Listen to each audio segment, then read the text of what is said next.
Buenas tardes a todos, sean bienvenidos a esta nueva sesión del programa de estructuración gremial, hoy sábado 27 de febrero del año 2021.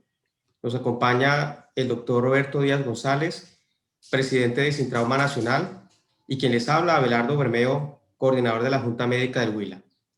Hoy vamos a iniciar otro gran tema, como lo es la contratación laboral derivada de dineros públicos, y nos concentraremos en el subtema de contrato legal o gremial sindical. Profesor Roberto Díaz, su tiempo. Bueno, buenas tardes.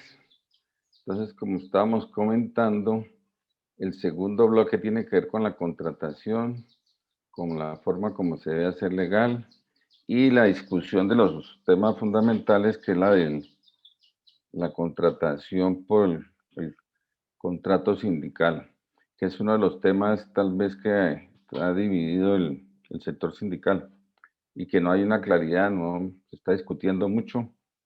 Y dentro de este bloque también se va a hablar, pero no en este momento, sino para la semana entrante, sobre la contratación digna, sobre el contrato y digno y justo. Y lo mismo sobre el concepto de contrato decente. Y ahí se deriva el tema de la tercerización. Entonces, hoy vamos a hablar el tema específicamente del contrato sindical, que es el que se está, digámoslo, discutiendo y es el tal vez elemento que más discordia se ha dado y que está dentro del proyecto de ley 010, y existe la posibilidad de que va otra vez este año a revivir el Congreso, el gobierno, que es el que está interesado en tratar de pasar este proyecto de ley. Bueno, entonces, hablando sobre contratación legal, y se tienen 6 puntos que vamos a revisar. Uno que le hemos llamado las gracias de buscar empleo, otro sobre los contratos legales, otra la alternativa a la contratación gremial sindical, la normatividad nacional que hay sobre los temas, el ajuste que se necesita del tema laboral y cómo son las cuentas de la plática. Entonces, los créditos, esto lo estamos haciendo a nombre de Sintrauma, que es miembro de Cofolmed, y de la Junta Médica del Huila, entendiéndose que Sintrauma se está superando la crítica que se le hizo de ser un sindicato burocrático y administrativo, y lo está haciendo una actividad educativa y propositiva. Y la Junta Médica del Huila, que es el reflejo, la representación de las regiones, como es mucho más fácil desde las regiones coordinarnos y agruparnos y hacer propuestas, que en la medida que se recojan las propuestas a nivel nacional, seguramente se va a apropiar las regiones de lo que está pasando y puede aportar, dar un aporte. Entonces, ¿por qué hablamos de la desgracia de buscar empleo? Porque eso es lo frecuente después de que un muchacho ha hecho un esfuerzo por 5, 6, 7 años, no solo él, sino toda su familia, su entorno, un esfuerzo económico, un esfuerzo físico, y existe una gran expectativa, tanto él como por su familia, de que ya es doctor y ahora va a trabajar y se nos va a componer la situación. Ya ahora sí el crédito que había, la inversión que se hizo va a empezar a dar frutos. Entonces esa es la expectativa de todo profesional.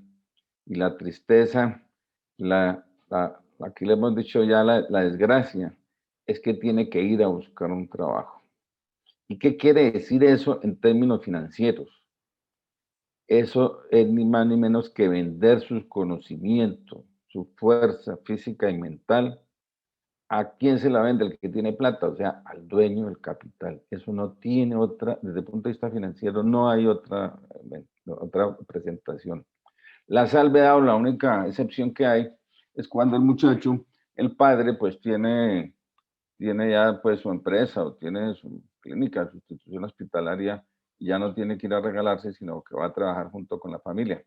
Esto está muy bien, no es que esté mal, al contrario, ojalá todo el mundo tuviera esa posibilidad, pero la inmensa mayoría tiene que ir a ofrecerse, y desde el punto de vista de relación hay una relación desigual. Eso es un reconocimiento que hay en todo el planeta, en todos los, en todas las, en toda la economía mundial. Siempre se reconoce que hay una relación en la cual hay una persona que hay que proteger, que es el más débil. Entonces, todos los gobiernos democráticos asumen todo el criterio de la Organización Mundial del Trabajo en que existe que la contradicción principal es la necesidad que tiene la persona de trabajar, porque con el trabajo satisface sus necesidades básicas y familiares. Eso es una necesidad inaplazable. Y el principal aspecto de esa contradicción es que al ir a trabajar se da en el momento que se contrata, una relación desigual. ¿Por qué desigual? Porque va la persona necesitada sola a, a negociar con una empresa, con una organización que tiene abogados, tiene administradores, tiene dinero, tiene recursos y pone las condiciones. Entonces, como lo estamos explicando, desde el punto de vista de la organización democrática, está definido que para igualar esta relación, que para hacerla equitativo, se necesita que un acompañamiento, y ese acompañamiento se llama sindicatos. No existe otra institución, no existe la posibilidad de que el colegio médico, de que la Academia de Medicina, de que ninguna otra entidad lo defienda. Exactamente, el sindicato es el único que está en condiciones de atenderlo. Sobre la forma como se contrata, pues se ha hablado que hay formas legales y ilegales y que el talento humano en salud debe tener una reglamentación independiente. Nosotros encontramos una publicación, una presentación de un abogado especialista en derecho laboral, doctor Freddy Alonso Peláez Gómez. Él es asesor de Admedas Antioquia. Tiene esta presentación que la estoy mostrando en YouTube, donde explica absolutamente todos los criterios básicos de un contrato y el tipo de relaciones que da, los tipos de contrato donde puede estar en curso. Cerca de en este minuto, en el minuto entre 33 y 35, da las conclusiones y establece cuál es el problema que en últimas que se genera por la contratación laboral.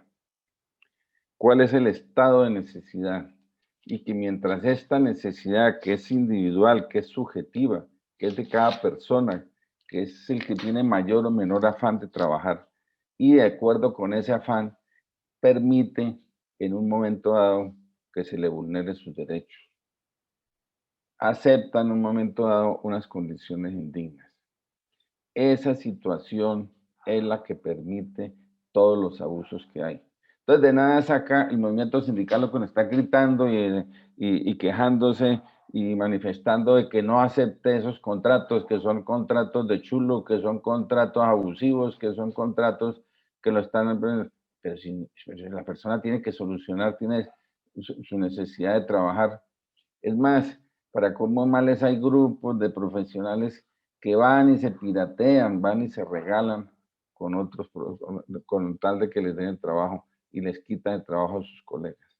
Esa situación de rapiña, esa situación que plantea el doctor Peláez, que es la de cómo organizar ese estado de necesidad, cómo darle una alternativa.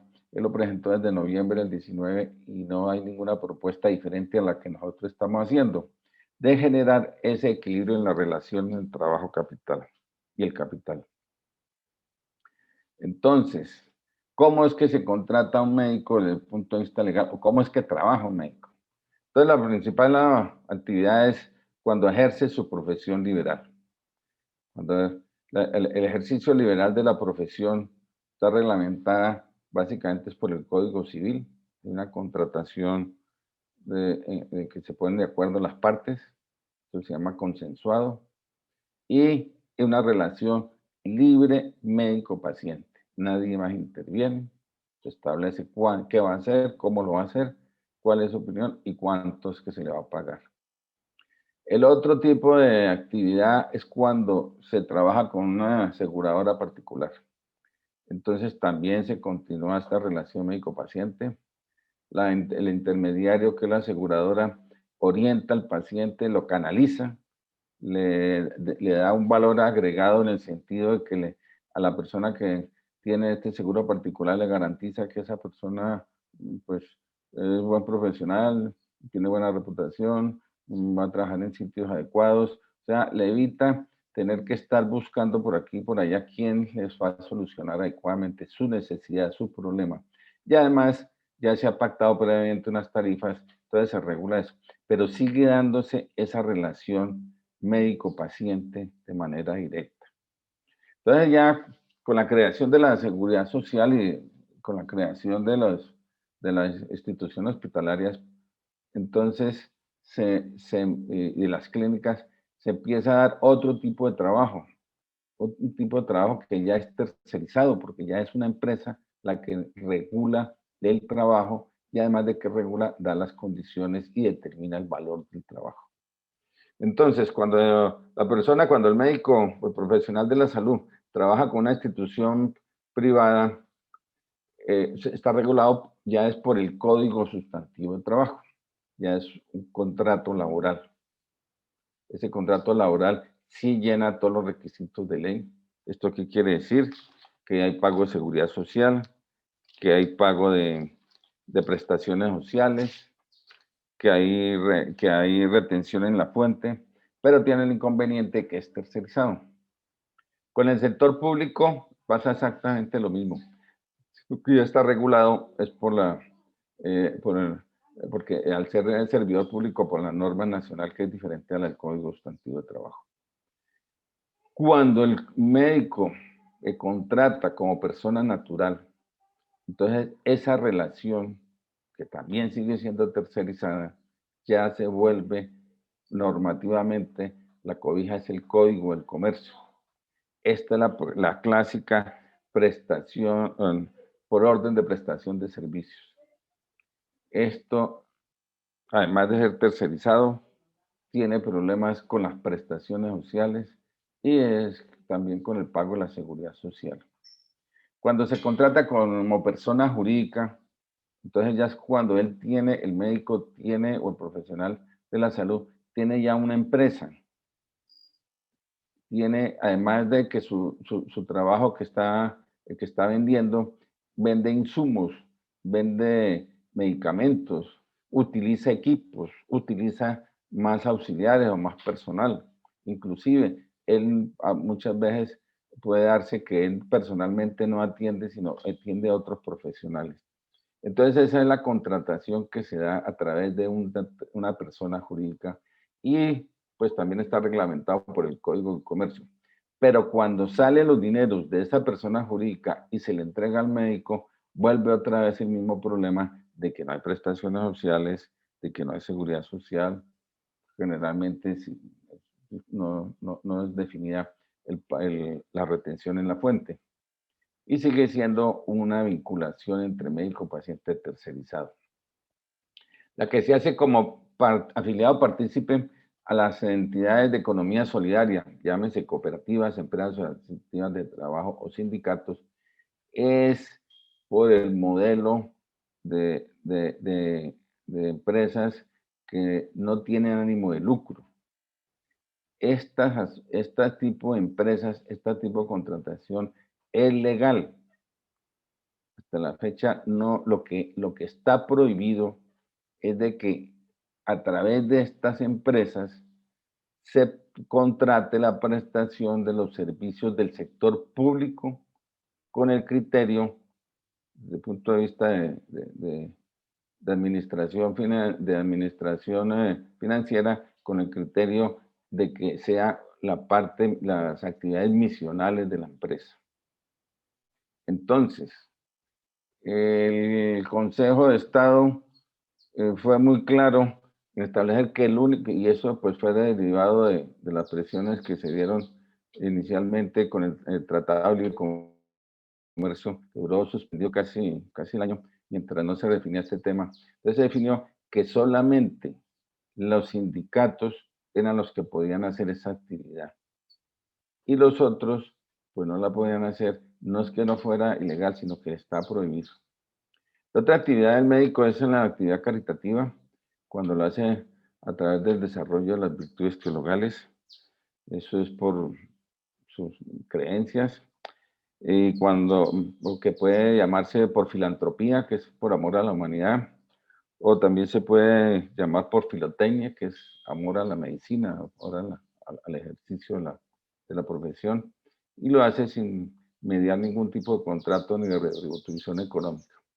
Y el último forma de trabajar, que es cuando se hace de manera involuntaria, bajo presión física, digo, por las circunstancias, ya en este momento obviamente no hay ningún tipo de contrato, no hay ningún tipo de relación, porque le toca al médico hacerlo por la fuerza, pero a pesar de eso, en todas las formas como ejerce el médico, le está enmarcado dentro de los criterios de la ley de ética médica, por más de que sea involuntario, que es lo que muchas veces uno oye, que lo asalta y el médico se defiende, y después de que se defiende, pues tiene que recogerlo y llevarlo para un hospital.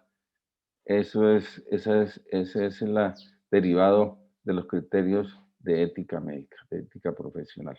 Entonces, todas estas formas de trabajar, de acuerdo cómo se relacionen entre médico y paciente, y de acuerdo cómo se dé desde el punto de vista financiero esta relación, es que debe hacerse digna, es que debe hacerse con cumplimiento de las normas. Entonces, es la propuesta que hace el sindicato de ortopedia y traumatología sin trauma, donde pues, se presenta aquí de manera extensa y clara, más o menos también en cerca del minuto 30, se determina los principios que asume este sindicato. Y el principal criterio es el de responsabilidad del gremio. Esto no podemos seguirnos quejando, no podemos seguir echándole la culpa a los demás en que quién es el responsable. Ese es el ejercicio de cada especialidad, de cada profesión, es derivado de su propio gremio. Nadie más puede entrar a definirlo. Y es la actividad sindical la que de una u otra manera regula esta actividad de trabajo. Entonces, desde ese punto de vista, pues es perfectamente claro que los optómetras los forman otros optómetras, que los ortopedistas somos formados por más ortopedistas, y ese es el gremio que tiene que regularse. Y la forma como se debe regular, insistimos, es a través de organizaciones sindicales. A los ortopedistas ya nos vacunaron. Nosotros ya tuvimos que pagar como asociación científica una sanción grave de varios millones de pesos por organizar un tarifario donde se establecían unos parámetros, unos rangos para cobrar de acuerdo con los procedimientos. Eso solo es permitido para los sindicatos. ¿Y qué es un sindicato? Nosotros cumplimos las normas establecidas en que la dirección del sindicato es por miembros del sindicato. Entonces aquí viene el primer problema, que fue la herencia de las cooperativas, en que siguieron con gerentes y siguieron con personas extrañas que no son miembros de ese gremio. Entonces, la dirección de todo sindicato gremial es por miembros de ese gremio, de esa profesión. Y cuando se registra, cuando se hace se saca la personalidad jurídica, el presidente es el representante legal. Y estas organizaciones sindicales se pueden federar para tener una organización que los represente de mayor grado, o se puede coligar. El criterio de coligado es el que estamos desarrollando, es un término antiguo, pero básicamente es una unión estratégica en términos actuales de la administración. Es una unión estratégica con otros sindicatos que están desarrollando el mismo tipo de actividad, pero pues lógicamente por el volumen y por la organización no se justifica manejarlo desde Bogotá y para atender 4 o 5 profesionales en las regiones. Y como ya lo hemos dicho, estos sindicatos no deben limitarse a la parte administrativa, sino que deben ser propositivos. Y lógicamente deben hacer la tarea de educación porque el médico no acepta el criterio de sindicato. Le duele decir la palabra sindicato. Habla de gremio, habla de organización, habla de cooperativa, pero vaya, métale la cabeza al médico y a los restos profesionales de la salud en que están organizados en sindicato. Eso se ve como subversivo, eso se ve como peligroso. Entonces, ¿cuál es la propuesta que está ahí presentada, concreta, en que se tiene como meta el sindicato de Sintrauma? Primero, establecer una estabilidad laboral absoluta. Eso no lo puede hacer sin un sindicato. ¿Qué quiere decir de estabilidad absoluta? Quiere decir de que siempre va a tener trabajo, de que nunca lo van a echar. Entonces el sindicato es el único que puede garantizar que esté en un sitio o en otro, pero que tenga trabajo. El segundo es el pleno empleo del gremio. ¿Esto qué quiere decir? Que todos los agremiados, todas las personas de ese gremio tienen trabajo. Entonces volvemos al mismo concepto de que si es el gremio el que está formando los profesionales, tiene que organizar alguna serie de estrategias para que todo el profesional que esté saliendo tenga un sitio donde trabajar. No tiene ninguna lógica, ninguna presentación establecer una gran cantidad de muchachos, de profesionales que salgan a ver qué hacen, a ver dónde consiguen trabajo. Ese es un desperdicio que la nación no puede darse el lujo. Eso es como si los ingenieros hicieran una carretera y después de que hizo la carretera, pongo un peaje a ver si la gente va, a ver si pagan. Y si no, pues el mercado no da para que siga haciendo carreteras. Eso no tiene ninguna presentación. Lo que ha pasado en Colombia, que en menos de 30 años de 6 facultades de medicina aparecieron 60 facultades, pero sin ninguna relación, sin ningún control con las necesidades reales. El tercer tema es el de la regulación del precio del trabajo. Esto está ya relativamente establecido por una serie de normas que el ministerio tiene, el ministerio tiene intervenido el servicio de salud y existen tarifas absolutamente para todo.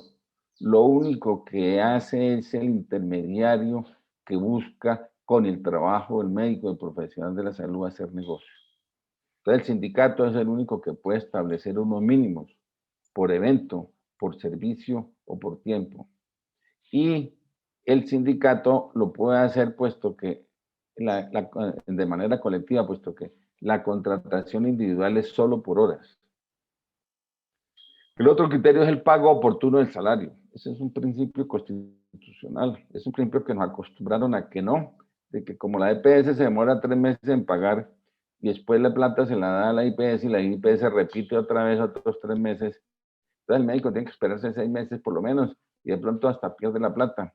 Eso tiene que desaparecer de una manera sencilla, de una manera como está organizado,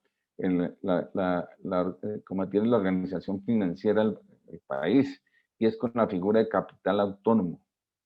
¿Qué es un capital autónomo? Es un capital que independiente, que no tiene dueños, tiene un destino final. Eso existe en la legislación colombiana. Entonces, ¿cómo es la figura? De que así como al principio de mes, para el contributivo, se va recogiendo los dineros de la seguridad social, a fin de mes ese dinero tiene que entregarse directamente a las instituciones prestadoras de servicios de salud, a las redes que están establecidas en la ley estatutaria. Entonces, las redes, si tienen al final de mes el dinero, no tienen ninguna excusa para no pagar a final de mes tanto a los trabajadores como a los proveedores. Ya es tarea de la superintendencia ver si la plata que llegó la ocupó, le sobró, le faltó. Pero el proceso está perfectamente claro de la forma como se le quita la intermediación financiera a ese intermediario que está lucrando esa plata. Y una vez que se organiza por sindicatos, pues se recupera la autonomía profesional, se recupera los criterios que en este momento son manipulados y que pues en ortopedia lo conocemos muy bien, cómo es el intermediario en que determina qué material se pone, qué medicamento se le entrega y se desaparece el criterio de la persona que es la que está haciendo, que es la que tiene la responsabilidad. Todos los modelos de trabajo, si se hace a través de una contratación sindical, se logra tener dignidad en el trabajo, o sea, pago de prestaciones sociales. Es el colmo ver profesionales ya en sus últimos días que estuvieron trabajando una relación directa por el ejercicio liberal de la profesión, pero nunca hicieron el ahorro de sus prestaciones sociales para pensionarse o quedan con un salario mínimo. Eso debe superarse y la forma como se supera es con una contratación sindical. Y también el otro elemento que es la garantía de la actualización anual. El estar actualizado, el estar al día con los conocimientos científicos, el estar al día con las necesidades de las instituciones es una obligación y debe cumplirse y se cumplía a través de los sindicatos.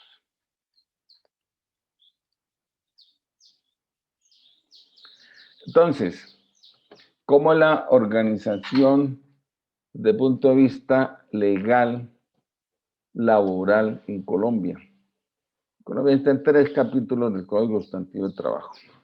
El primer capítulo son los de los derechos individuales, el segundo son los de los conflictos laborales y el tercero son los derechos colectivos. Los derechos colectivos establecidos por la ley son 3: la convención colectiva, los pactos colectivos y los contratos sindicales.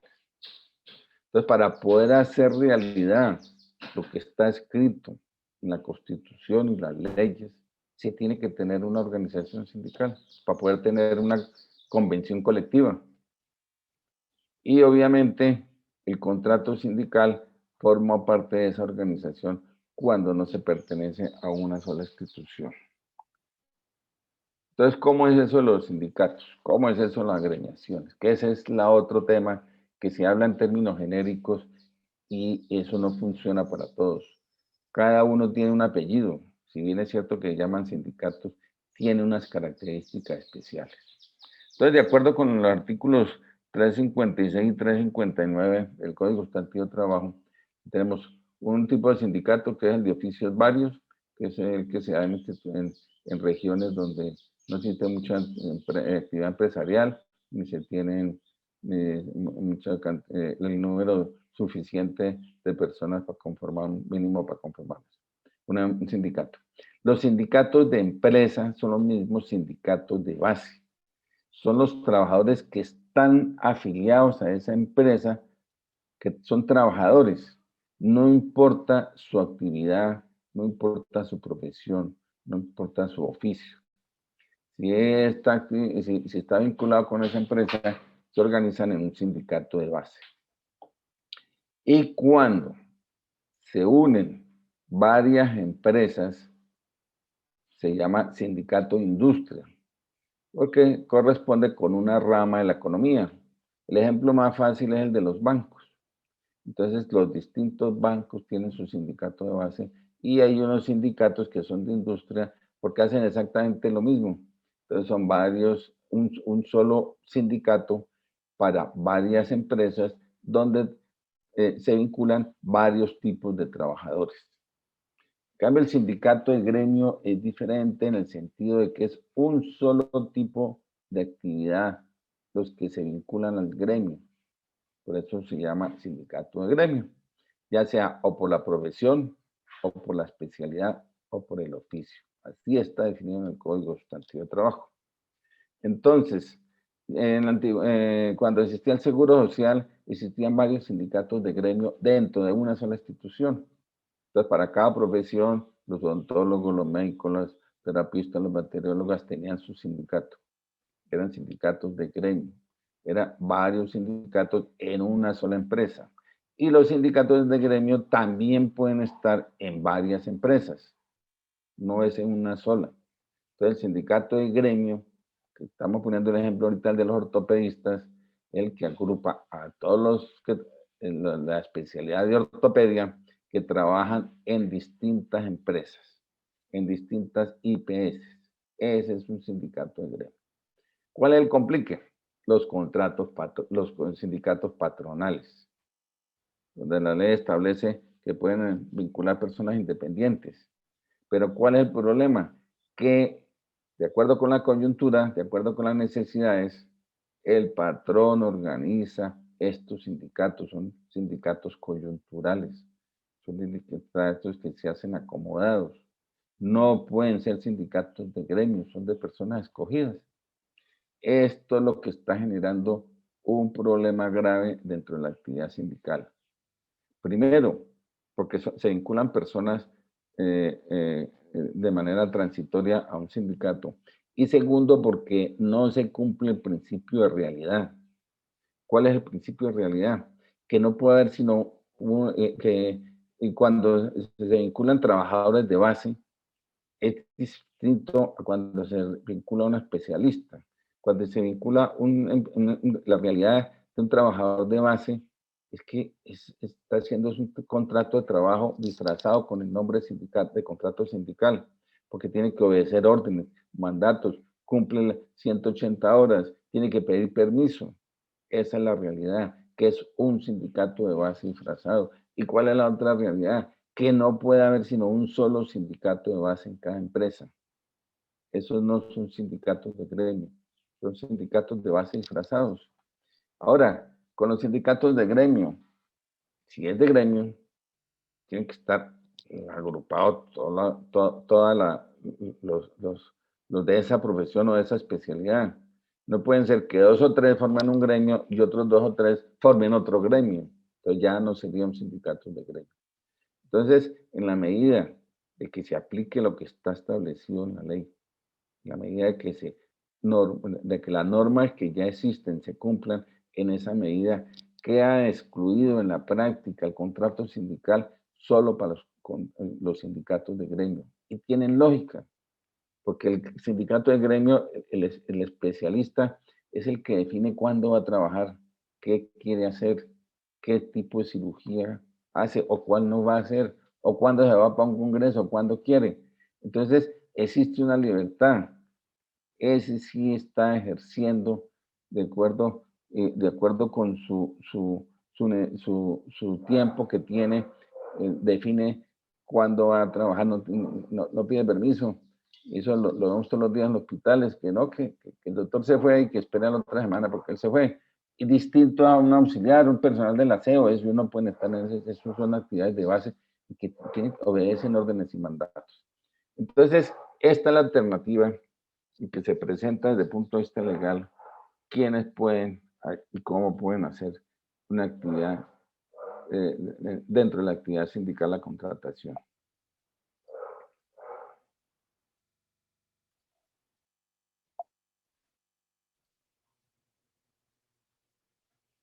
Entonces, ¿cuál es la normatividad que ampara todo esto?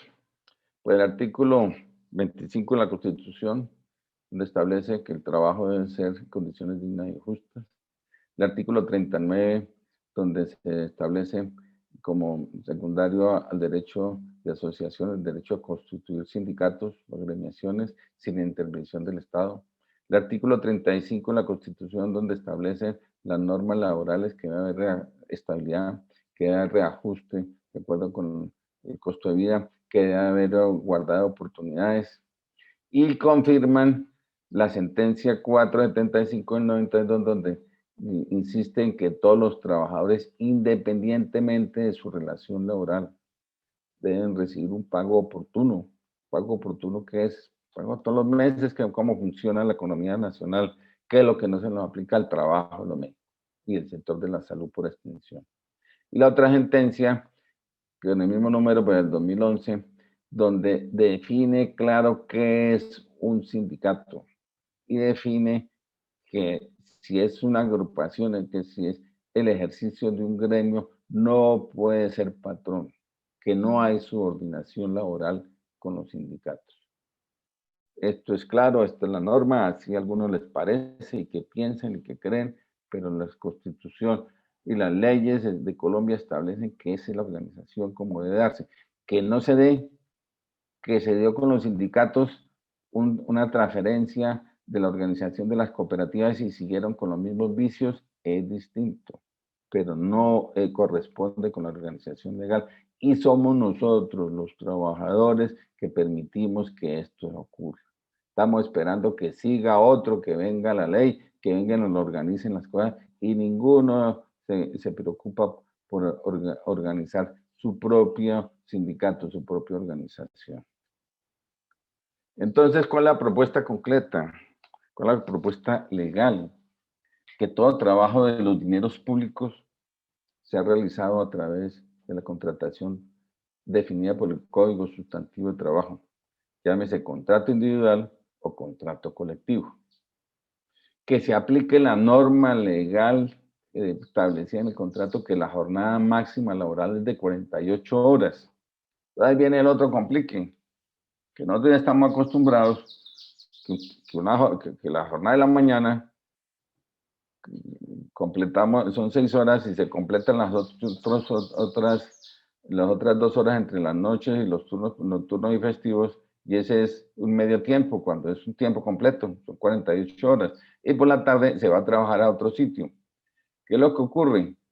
Que como se tiene todas las entidades de seguridad que reciben los dineros de la seguridad social, todas las IPS particulares, se tiene el criterio de que eso no es público, que son dineros privados, que eso es un error.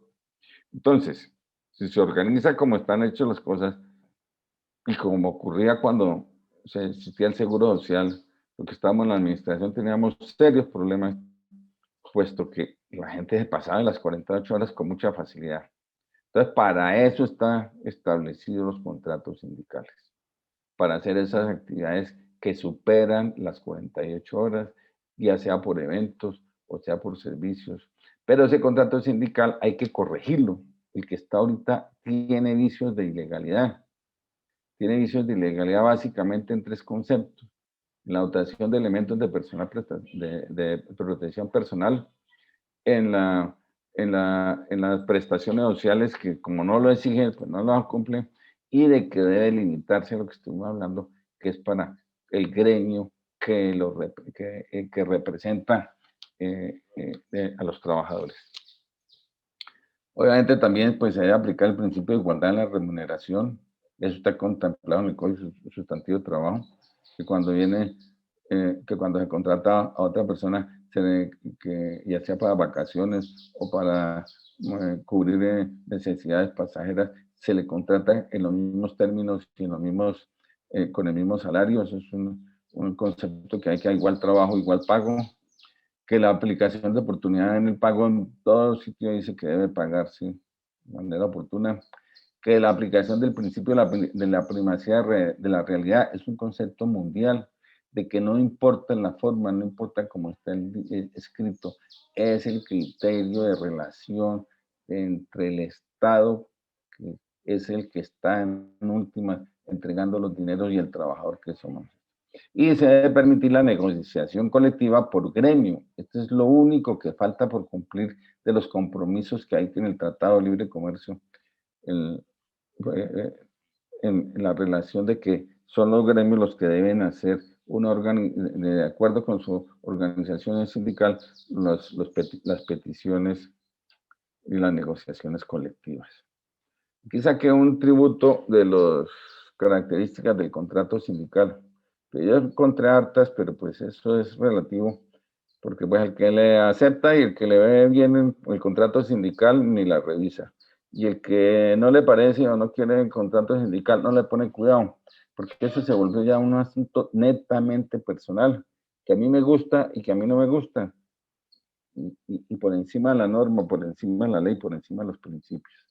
Entonces, ya explicamos cuál es el criterio legal y qué es lo que hay que ajustarle. Eso no necesita ir al Congreso. Eso es lo que tienes que reformarse, y debe hacerlo el presidente de la República. Pues ya seguramente no lo hizo. Entonces, uno de los compromisos que debe tener el próximo presidente de la República es reformar el decreto 36 del 2016, donde se obligue el pago de prestaciones sociales. En 2 o 3 artículos este decreto dice que deben pagarse que todas las obligaciones, pero como no aparece prestaciones sociales, los colombianos somos así, entonces no las pagamos, aunque no existe ninguna provisión a que se haga. Segundo, que aparece que es una obligación de los sindicatos dotar de elementos de protección cuando eso está en contra de la norma. Está establecido que el que genera el riesgo es el que entrega los elementos de protección. Y tercero, que se debe cumplir el carácter legal de los sindicatos. Entonces, ese criterio de vigilancia y control no aparece. Y obviamente, yo creo que es las organizaciones gremiales las que tienen que autovelar, autocontrolarse de que los sindicatos sí funcionen como un sindicato. ¿Esto qué quiere decir? Que sus juntas directivas funcionen, que sean miembros, que aprendan a manejar, llevando las riendas de su propio destino, de su propio trabajo. Y el último elemento, pues, es el reconocimiento de los riesgos laborales, y que no se tenga que hacer por demanda, no se tenga que hacer individual, sino que de manera colectiva se tienen como los riesgos biológicos que tenemos ahorita con la pandemia, o los riesgos de radiaciones ionizantes, en que cada persona tiene que entrar a abrir un proceso independiente cuando la norma nos cobija a todo el que tiene el mismo riesgo. Entonces, después de toda esa discusión vienen las cuentas. Cuando al final del día llega uno a casa y bueno, ¿y usted qué fueron los que hablaron? ¿Cuál es la belleza? Y de la plática que.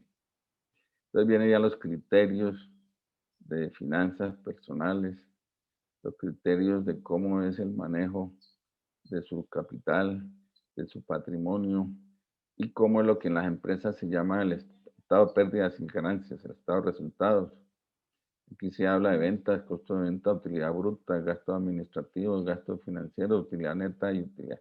Nosotros hablamos de ingresos. Entonces tenemos nuestros ingresos como asalariados por contrato individual.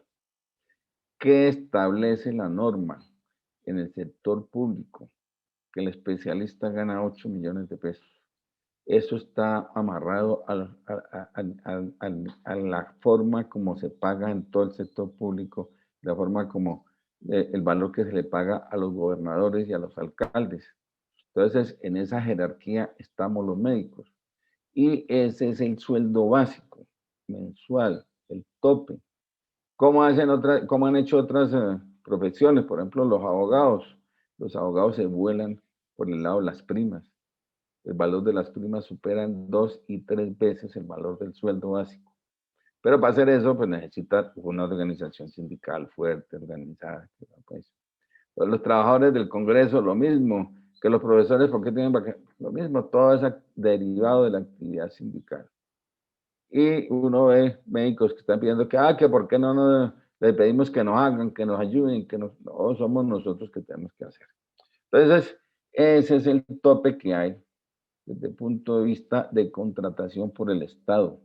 Entonces, los que están pidiendo que acá el contrato sindical y que sea todo por el Estado, este es el tope, son 8 millones de pesos por tiempo completo. A esto se le suma el porcentaje que generan las prestaciones sociales. Eso se llama sueldos diferidos, porque no se pagan mensualmente, sino se paga de acuerdo con las vacaciones, de acuerdo con la prima, de acuerdo con las cesantías. Pero anualmente, si se prorratea, corresponde con 1.350.000 pesos. Para tener un ingreso, desde el punto de vista operacional, de 9.350.000 pesos mensuales. Ese es el tope máximo para una institución de cuarto nivel. Cabe notar que esto es lo que le pagan al médico, pero dentro de la jerarquía que hay de las organizaciones administrativas, los jefes administrativos ganan más que el médico. Esto es como está organizado. Entonces, ¿a qué corresponde estos ingresos operacionales por hora? A 50.820 pesos la hora. Ese es el mayor valor que se está pagando a nivel nacional.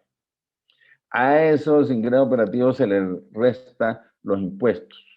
Entonces, el pago de la seguridad social son 347.000 pesos, el pago de pensión son 374.000 pesos, estos son los descuentos que se le hace al trabajador, y la retención en la fuente, de acuerdo con las últimas tablas que se establecieron corresponde con 1.500.000. Conclusión, el valor de los impuestos suma 2.248.000 pesos. Recibe uno líquido. ¿Qué líquido? Billetico que tiene, que se le liquida, que se echa al bolsillo, 7.102.000 pesos mensuales. Y existe un bono pensional, que es el que da el trabajador, que está a cargo, no se lo entrega físicamente al trabajador el patrón, sino que lo consigna en un fondo de pensiones, que es de 1.122.000 pesos al mes. Conclusión, está recibiendo 8.222.000 pesos como ingreso neto. Esta es la forma, esas son las cuentas de un trabajador de planta.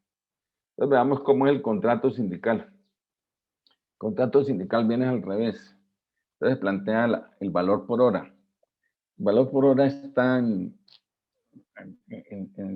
70 y pico mil pesos hasta 100.000 pesos la hora. Hablemos de un promedio de 80.000 pesos, que es lo que a nivel nacional con los ortopedistas es lo mínimo que se consigue o que se contrata. Entonces viene ese valor menos los gastos de administración, que aquí sí hay gastos de administración que hay que restarse. Entonces lo máximo que debe darse es el 5%. Con eso alcanza para una administración sencilla, en un local cómodo, pero barato, y para pagar los gastos de la contratación, los registros legales que hay que hacerse. Eso genera unos ingresos operacionales por hora de 76.000 pesos mínimo. Y si se calcula el trabajo por 180 horas al mes, da unos ingresos de 13.958.000 pesos. Conclusión, la persona trabajando 180 horas, un tiempo completo, está ganando 14 millones de pesos. Y generalmente en época de vacaciones, en época de necesidades, mucho nos pasamos de las 180 horas, llegan hasta 250, que es el tope máximo. Entonces, por eso es que se prefiere el contrato sindical, porque se le da la oportunidad al que quiere trabajar más y gana más. Entonces, a esto se le retiran los impuestos. Entonces, se paga también de acuerdo con los ingresos como trabajador independiente, paga un poquito más, paga 674.000 pesos por seguridad social, 1.008.000 pesos por pensión y 1.400.000 por retefuente. Esto da 3.082.000 pesos de impuestos. Al restarle al ingreso operacional, da un líquido de 11.900.000. 12 millones es el neto que se lleva. Entonces, si comparamos, si hacemos cuentas, entonces vemos cuál es la diferencia. La diferencia está clara. Mientras que en el contrato individual de trabajo, si tiene unos ingresos de 9.350.000, en el sindical se tiene unos contratos de 13.900.000, casi 14. Eso es cerca del 60% más. El contrato individual paga 2.250.000 de impuestos, el otro 3 millones. Se paga un poquito más. Pero esa diferencia en el ingreso líquido le da más del 60% de diferencia. Mientras uno recibe líquido en billetes 7 millones de pesos, el otro recibe 12 millones. Que el contrato individual, ¿qué ventaja tiene? Ese sí se reconoce, que se le da el bono pensional, que tiene unos ingresos por pensión. Pero ¿qué es lo que está haciendo ahorita el ministro Carrasquilla? Tirándole el ojo a esa platica, a la pensión, a ver cómo la disminuye, cómo le pone más impuestos. Sigue siendo, a pesar de que se reciba el bono, tiene un ingreso neto de 8.222.000 contra uno de contrato sindical de 11.911.000. Entonces, así las cuentas, por más de que se critique, por más de que se diga, que por más de que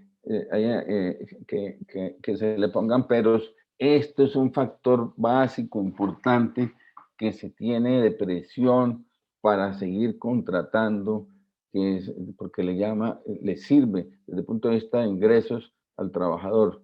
Y de una u otra manera, yo no tengo exactamente muy claro porque es que le sirve tanto a las instituciones, porque de todas maneras sí están desmontando las plantas de personal y haciendo las contrataciones.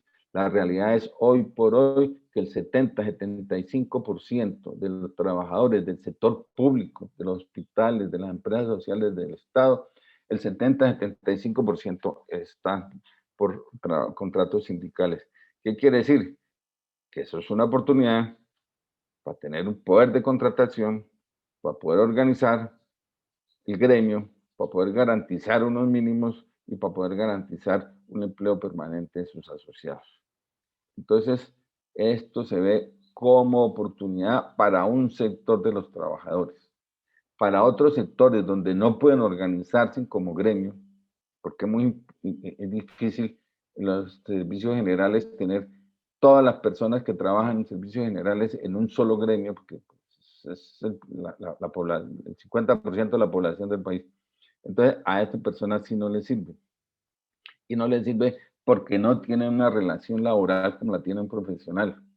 Y tampoco les sirve porque no tienen la capacidad de administración y de organización y son manipulados. Los estafan, los tumban, los roban. Entonces, el contrato sindical tiene sus pros y tiene sus contras, corresponde con una organización legal del Estado y en lugar de estarla peleando mi concepto, se debe estar defendiendo. Bueno, entonces hasta aquí el tema del contrato sindical. Muchas gracias.